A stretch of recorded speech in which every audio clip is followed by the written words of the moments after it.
Greetings. This is a quick demo of the Traveler script, which is a Falcon UVI script processor. It's written in Lua. It was inspired by a lot of the scripts that are already out there, and with a programmer's background, I decided to dig into it, and I'm having a lot of fun. Anyway, this guy's pretty much done, and I think there's a couple of more features I'd like to add, but I am looking for any kind of feedback or improvements I could drop in here. So let me explain basically what's going on.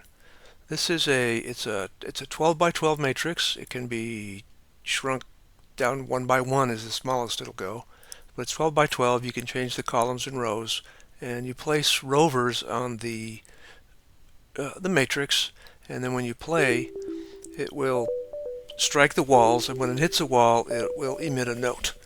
And let me stop here before I get too far. The only source I have right now is a single wavetable with a signed waveform. So it's very simple. Let me turn off the effects. So there's no effects. It's completely dry.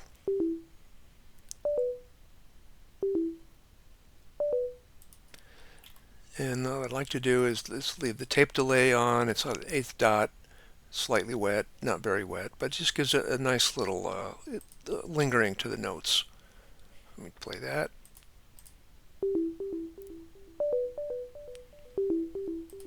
I'll turn it down just a little bit.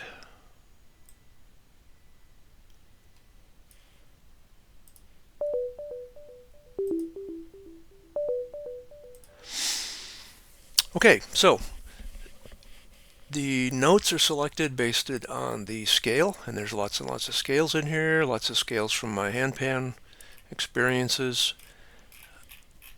And get to that later. Let's pick a pentatonic. For now, you can set the root pitch, and as you change the pitch, the note names along the grid also change to the same, whatever you selected. There's a clock speed, right? You could so you can sync to the tempo of the DAW. There's a clock multiplier. You can go up to 1/2 or twice the speed.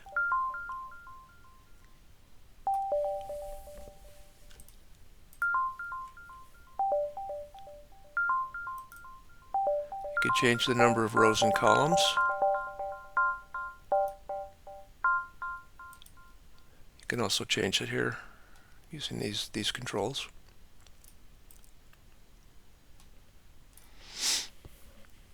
There's an outlier control which defines what happens if I have let me set these guys up here.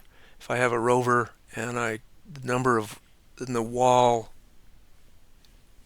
moves past where the rover is. So it's got 3 modes. You've got leave mode, corral, and remove. Under leave, the rover stays right where it is. It just goes invisible. It no longer participates in the sound generation, but it does remain there so that if the wall is brought back into play, it will continue to create sound. This can be handy if you have multiple rovers. Oh, that's not a great example, but you can kind of slim down the sound generation part of it, and bring the other one back in. You can be creative in selectively allowing a different number of rovers to participate in making the sound. There's also a corral, which when you move the walls, it just pushes them inward.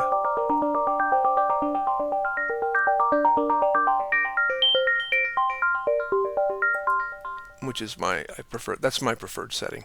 Then you can also do remove, which if you move a wall in past a rover, it will delete it from the matrix altogether. The velocity controls. With the velocity chaos, you can set a percentage of variation around the velocity. Velocity drops all the way to 0. You can if you set it to 0, it will effectively silence. And there's also a gate length. You can also drop that to 0 to effectively silence it. Or you can go up to 4 times the gate length, and the gate length is defined as the nominal length of the clock speed. Let's go back to 1/8.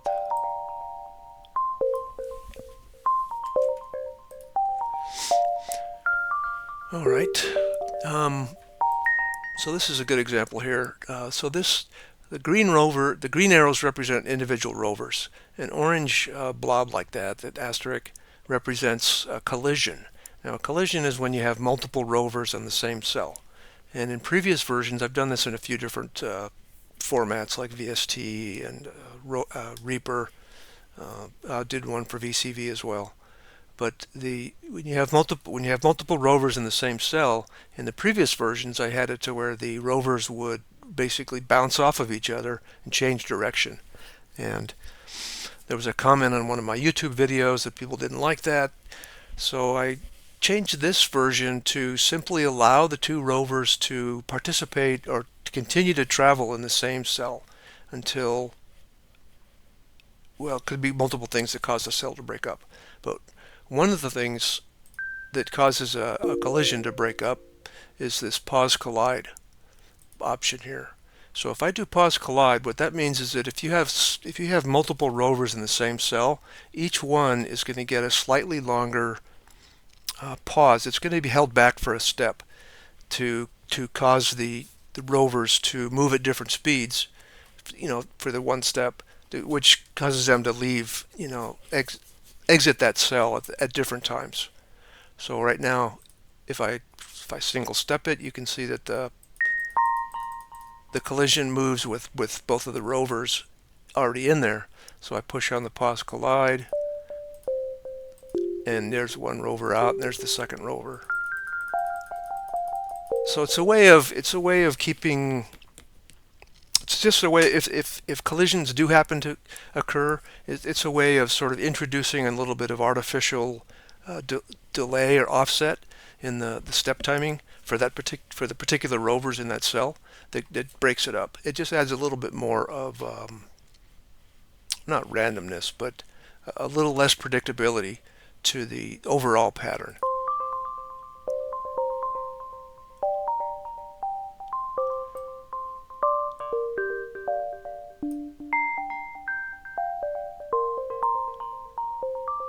You can see when collisions do happen that the collision marker kind of lingers for just slightly longer than it would have if we weren't pausing.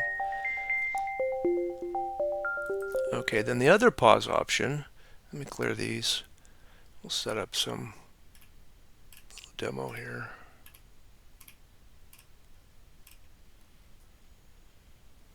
Alright, so if I play this, they're all going to go left, strike the wall, then all bounce back to the right. So you get multiple strikes going on concurrently. So if I do a pause multi, what that does is it's like the breaking up the collision. It'll pause each of the rovers in the concurrent group to stay slightly longer to break up the fact that they're all striking at the same time. So I'll push the pause multi now.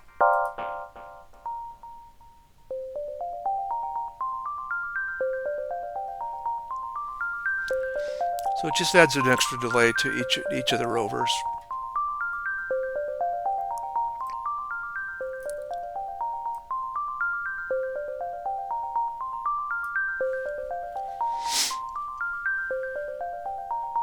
Okay, so now we've got a nice little kind of a static pattern going here. So let me explain. On each wall, there is 3 controls. Like on the north wall here, there's 3 controls. Since the rovers are going east and west, I'm going to use this western wall here as an example. So the little staircase defines whether the pitches are assigned in ascending or descending order. So right now they're in ascending order, starting with A#3, just up here at the top. And actually the way these are numbered is that the row 1, column 1 is upper left, and then row 12, column 12 is lower right. So that for, yeah, it's going to start laying the pitches out starting at whatever row number 1 is, or column number 1. So it depends. In this case, the lowest node is at the top of the grid. So if I switch this to descending, then on the west wall I have the highest node at the top of the grid, and on the east wall it's opposite order. Oops, let me switch this.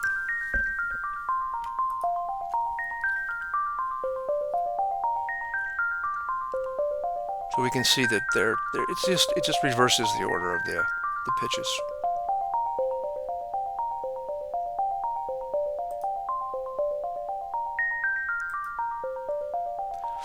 Okay, so now the east and west are both in the same direction. So the slider you can think of it as a sliding window, right? In other words, I've picked a root pitch and I've picked a scale, so I know what notes are, and I can extrapolate all those notes out to, the full 10 octaves of the MIDI range.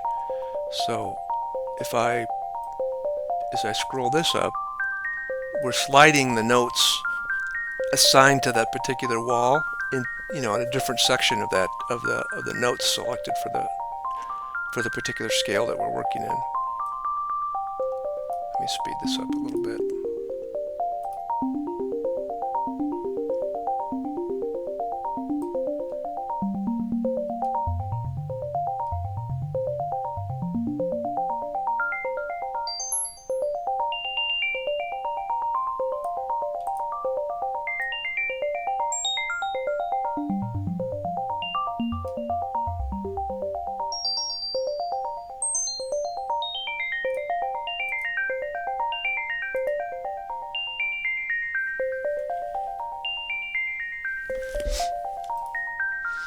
And then the third control is essentially a shift control, to where whenever a rover strikes into a wall, right now with a 0 shift, it's reflected right back to the same row or column.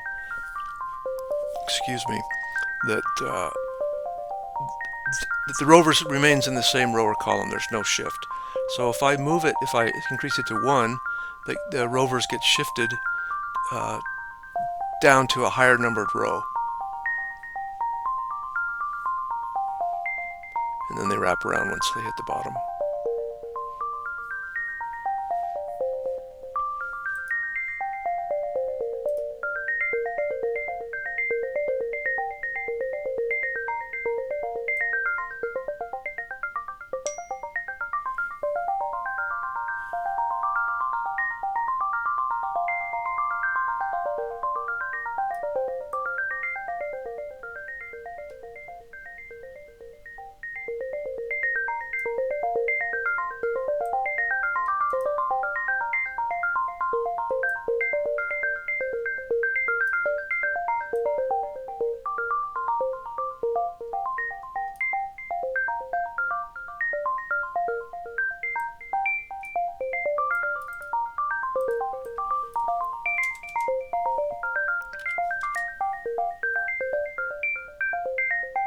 Clear out the rovers, and so and these controls are the same for all 4 walls.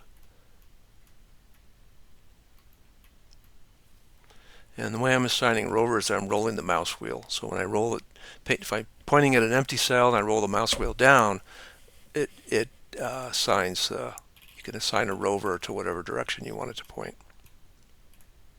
Oops.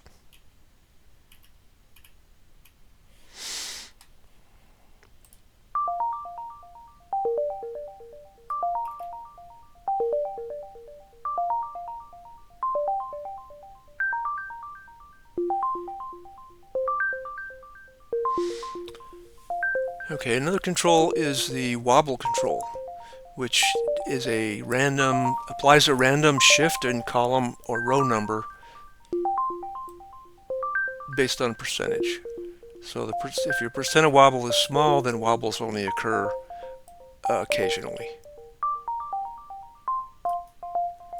If you have your wobble sky high, then they just start jumping all around. but it's a way to keep, if you have like a pretty much a static pattern and you want to break that pattern up a little bit, just occasionally introduce random differences or random evolution on the pattern, and you just give it a tiny bit of wobble.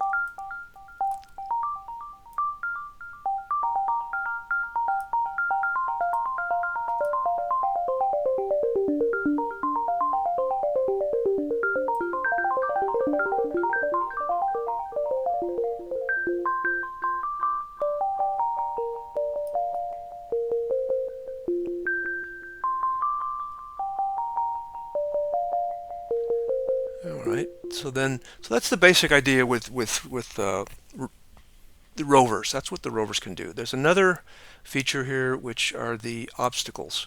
Now, the obstacles have to do, let's see, if I roll my mouse wheel up, then you can assign these obstacles. And let's just do this. There we go. No, that's not going to work. I messed up. Let me just start over. So there's multiple obstacles. You can have reflectors, 4 different kinds of reflectors. You can have a square, which is the same thing as a reflector, but in all 4 directions. Same as a diamond, but it treats diagonals and horizontal and vertical rovers differently.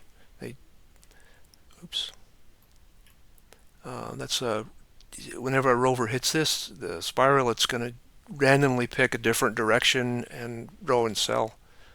So it just jumps around. This 2 question marks jumps to any other cell in the matrix.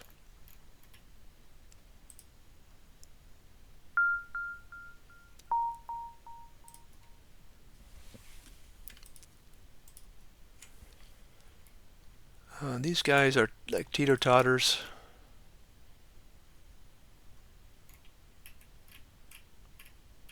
Oops. Still learning it. Whenever it strikes, it acts just like a reflector, except that it pivots or switches direction whenever it gets struck. And there's 4 of those. There's the upper left. There's flat, linear, etc. This is an accelerator. And what would normally take 2 steps to traverse those 2 cells, it just jumps it ahead to the cell immediately following. So if the rover comes from any direction, it'll speed up going across that cell. And then oops. I don't know what happened there. That was weird. Shouldn't have done that. Yeah, this is still kind of in beta. I'm really looking for other people to get in here and make sure it's working for you. But finally, the stopwatch, which I'd like to come up with a different icon for that, but that's a pause. So when the rover hits this cell, it just sits there for 1 step and then moves on. So it slows things down. Let me pop 2 in here.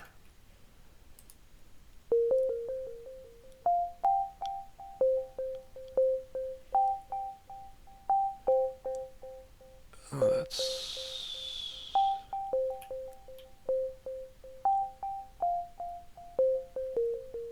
There we go. Oh, it jumps it out. Yeah, something's wrong. There's a little bug there or something where it was supposed to go straight up and straight back, and it seemed like it scooched over one column. So it's almost like the offset didn't get reset to 0. So I'll make a note of that, and that'll be a bug fix. So anyway, yeah, I'd like for people to test this. I'm going to put it out on GitHub, and I'll drop a link in the video. And you know what it was? The wobble was on. Okay. Oops. Clear the rovers. Let's try one more demo.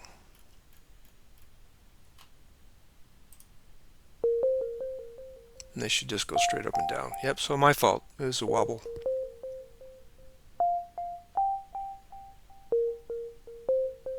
But you can see that the one that's being paused is getting farther and farther behind.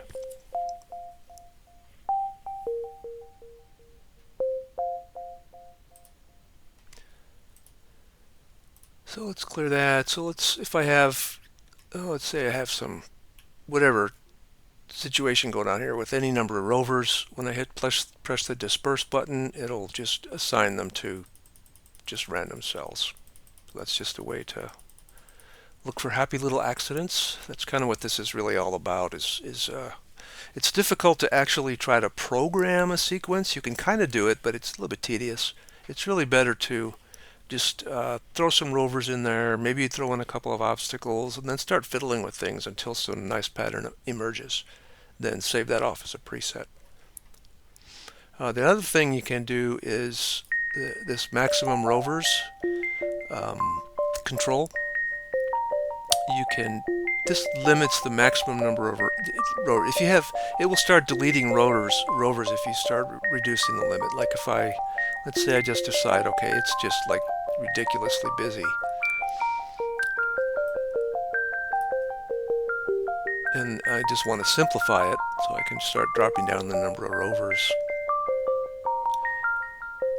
and it will delete the oldest rovers until so that you're limited by the number of rovers that you specify.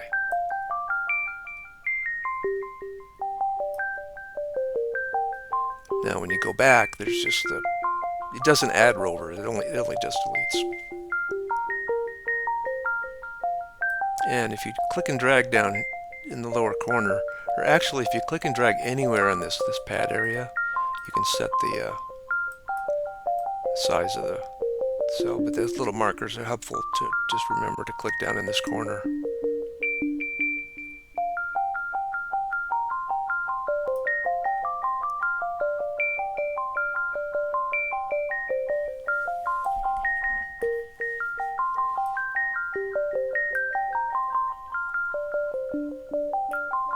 Alright, so I guess that's pretty much it. Like I said, I'll drop a link. Oh, one more thing. Yeah, so I can add, by scrolling on an empty cell, well, scrolling on any cell really, you can repoint rovers, you can change a rover to an obstacle, things like that. But let's say once you get a pattern set up and you really you want to be careful that you're not accidentally scrolling and changing things. There's a lock button here, which disables the scroll change. So even if I scroll in the cell area or the matrix, that it doesn't affect the matrix. So this is like an edit lock. So this has to be green and open before I can edit any cells in the matrix. Now I can still modify the contents. I can still change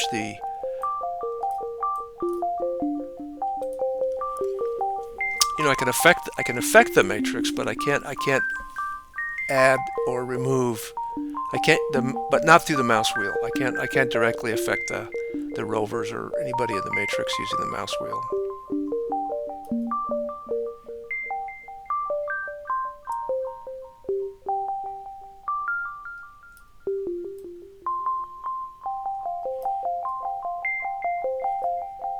And like I said, there's lots and lots of scales here.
Yeah, well, so anyway, that's it.